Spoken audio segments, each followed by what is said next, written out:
என் அன்பு சகோதர சகோதரிகளே, இயேசு கிறிஸ்துவின் இனிய நல்ல நாமத்தில் என் அன்பின் வாழ்த்துக்கள். இன்றைய முத்து எனும் இந்த சிறிய தியானத்தின் மூலமாக மீண்டும் உங்களை சந்திப்பதிலே நான் மிகுந்த மகிழ்ச்சி அடைகிறேன். பிரியமானவர்களே, எங்கே என்ற தலைப்பிலே இன்னொரு செய்தியையும் உங்களோடு நான் சொல்ல விரும்புகிறேன். யோவான் சுவிசேஷம் 1 அதிகாரம் 38 வசனம். இயேசு திரும்பி அவர்கள் பின் செல்கிறதை கண்டு, என்ன தேடுகிறீர்கள் என்றார். அதற்கு அவர்கள், ரபி, நீர் எங்கே தங்கியிருக்கிறீர் என்று கேட்டார்கள். ரபி என்பதற்கு போதகரே என்று அர்த்தமாம். அவர் வந்து பாருங்கள் என்றார். 39 வசனத்துல அவர் வந்து பாருங்கள் என்றார். அவர்கள் வந்து அவர் தங்கியிருந்த இடத்தை கண்டு அன்றைய தினம் அவரிடத்தில் தங்கினார்கள். அப்பொழுது ஏறக்குறைய 10 மணி வேளையாய் இருந்தது. யோவான் ஸ்நானகனுடைய சீஷர்கள் 2 பேர் வந்து இயேசுவினிடத்திலே, ரபி, நீர் எங்கே தங்கியிருக்கிறீர் என்றார்கள். எங்கே தங்கியிருக்கிறீர்? ஒரு அற்புதமான ஒரு கேள்வி. இயேசு எங்கே தங்கியிருக்கிறார்? இயேசு எங்கே தங்கியிருக்கிறார்? இன்னொரு வார்த்தையிலே அவர் எங்கே தங்கியிருப்பார்? அவர்கள் இயேசுவோடு சென்று இயேசு தங்கின இடத்தில் அவர்களும் தங்கினார்கள் என்பதை பார்க்கிறோம். பிரியமானவர்களே, இயேசு எங்கே தங்கியிருக்கிறார்? எங்கே தங்குவார்? ஒருவேளை இன்னைக்கு உங்க வீட்டில் அவர் தங்கியிருக்கிறாரா? உங்கள் வாழ்க்கையில் இயேசு தங்கியிருக்கிறாரா? இயேசு உங்களோடு தங்க வேண்டும், நம்மோடு தங்க வேண்டும், நம்முடைய வீட்டிலே இயேசு தங்க வேண்டும். இயேசுவை தயவு செய்து உங்களோடு தங்க வைத்துக் கொள்ளுங்கள். எங்கு தங்குவார்?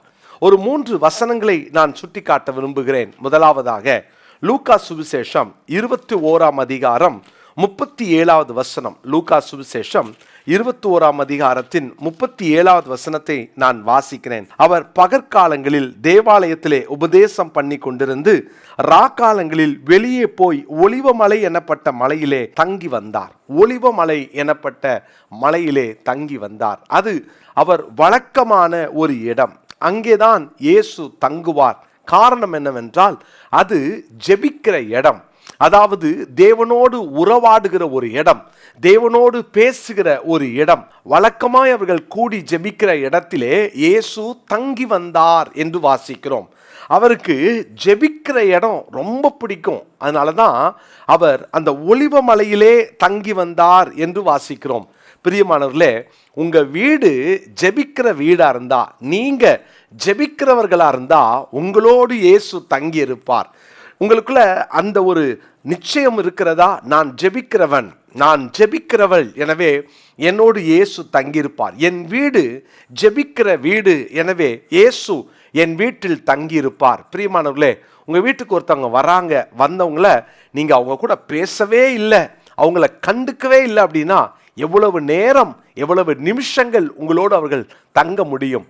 வந்தவங்களுக்கு நீங்கள் உபசரிக்கவே இல்லை, பேசவே இல்லை அப்படின்னா கொஞ்ச நேரத்துலலாம் உங்கள் வீட்டை விட்டு வெளியே போயிடணுன்ற எண்ணம் அவங்களுக்கு வந்துடும்.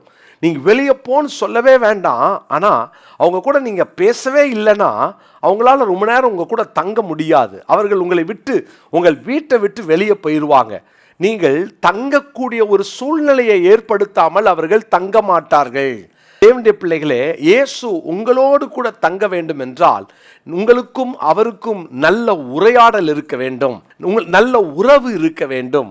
அப்பப்போ அவர் கூட பேசுகிற அனுபவம் இருக்கணும். உங்கள் ஆஃபீஸுக்கு வந்ததுனால அவரை மறந்துட்டீங்களா? உங்கள் வேலை ஸ்தலத்துக்கு போன உடனே கொஞ்ச நேரம் அவருக்கும் உங்களுக்கு இருக்கிற ரிலேஷன்ஷிப் உடஞ்சிருதா? அல்லது பிஸியாக நீங்கள் யார் கூடயாவது பேசிக்கிட்டு இருக்கும்போது அவரை நீங்கள் மறந்துட்டீங்களோ? யார் கூட பேசினாலும் சரி, யார் கூட நேரம் செலவிட்டாலும் சரி, அவரோடு கூட இருக்கிற அந்த உறவை சரியாய் வைத்துக் கொள்வீர்கள் என்றால் உங்களோடு தங்கியிருப்பார். அவர் எங்கே தங்கியிருக்கிறார்? ஒலிவமலையிலே தங்குவார். காரணம், அது அவர் ஜெபிக்கிற இடம். ஜெபிக்கிற இடத்தை அவர் விரும்புவார். இரண்டாவதாக லூக்கா சுவிசேஷம் 24 அதிகாரம் 29 வசனத்தை நான் வாசிக்கிறேன். அவர்கள் அவரை நோக்கி, நீர் எங்களுடனே தங்கியிரும், சாயங்காலமாயிற்று, பொழுதும் போயிற்று என்று அவரை வருந்தி கேட்டுக்கொண்டார்கள். அப்பொழுது அவர் அவர்களுடனே தங்கும்படி உள்ளே போனார். உள்ளே போய் என்ன செய்தார்? வேத வசனங்களை எல்லாம் விளக்கி காண்பித்ததாக வாசிக்கிறோம். பாருங்க, 32 வசனம். அப்பொழுது அவர்கள் ஒருவரை ஒருவர் நோக்கி, வழியிலே அவர் நம்முடனே பேசி வேத வாக்கியங்களை நமக்கு விளக்கம் காட்டின பொழுது நம்முடைய இருதயம் நமக்குள்ளே கொழுந்து விட்டு எரியவில்லையா என்று சொல்லி கொண்டார்கள். அப்போ வர வழியிலெல்லாம் வேத வசனங்களை விளக்கி காண்பிக்கிறார். அப்போ வாங்கன்னு சொல்லி கூப்பிட்டுட்டு போகும்போதும் அப்பத்தை பிட்டு கொடுத்து அவர்கள் கண்களை திறந்தார். அப்பதான் அவர் யார் என்பதை அறிந்து கொண்டார்கள். வாரும் தங்கியிரும் என்று சொல்லி ஆண்டவரை அழைக்கிறோம். அவர் தங்க வருகிறார். எப்போ தருமா தங்குவார்? வேத வசனங்களை யார் யாரெல்லாம் அங்கே அவருடைய பாதத்தில் உட்கார்ந்து கற்றுக்கொள்ளுகிறார்களோ, அவரை பேச வைக்கிறார்களோ, அவருடைய வார்த்தையை கேட்கிறார்களோ, அவருடைய சமூகத்திலே அவருடைய வார்த்தையினால் திருப்தி அடைகிறார்களோ, அவர்களுடைய வாழ்க்கையில் தான் அவர் தங்குவார். இன்னைக்கு உங்க வீட்டில் எவ்வளவு தூரம் வசனத்துக்கு நீங்க அதிக நேரம் கொடுக்குறீங்களோ, வேத வசனத்தை திறந்து அவருடைய பாதத்தில் அமர்ந்து என் கூட பேசுங்க அப்படின்னு நீங்க சொல்லி அவரை நீங்க பேச வச்சீங்கன்னா அவர் உங்க கூட விரும்பி தங்குவார். யோவான் 4ஆம் அதிகாரம் 40வது வசனத்தை வாசிக்கிறேன். யோவான் 4:40, சமாரியர் அவரிடத்தில் வந்து தங்களிடத்தில் தங்க வேண்டும் என்று அவரை வேண்டிக் கொண்டார்கள்.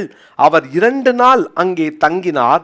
அப்பொழுது அவருடைய உபதேசத்து நிமித்தம் இன்னும் அநேகம் பேர் விசுவாசித்தார்கள். எதற்கு அவர்கள் அழைத்தார்கள்? எதற்காக 2 நாள் அங்கே தங்கினார்? வேத வசனங்களை உபதேசிக்க. அவருக்கு நீங்க இடம் கொடுங்க, அவர் தங்குவார். அவர் தங்கி உங்களோடு கூட பேசட்டும். வசனத்தை ஆண்டவர் உங்களுக்கு விளக்கி கொடுக்கட்டும். வார்த்தையினால் உங்களை நிரப்பட்டும். அந்த அனுபவம் உண்டா? காலையில் எழுந்த உடனே ஒரு சின்ன சங்கீதத்தை படிச்சுட்டு ஓடிடுறீங்களா? காலையில் எழுந்த உடனே ஒரு குட்டி வசனத்தை படிச்சுட்டு நேரம் இல்லைன்னு ஓடிடுறீங்களா?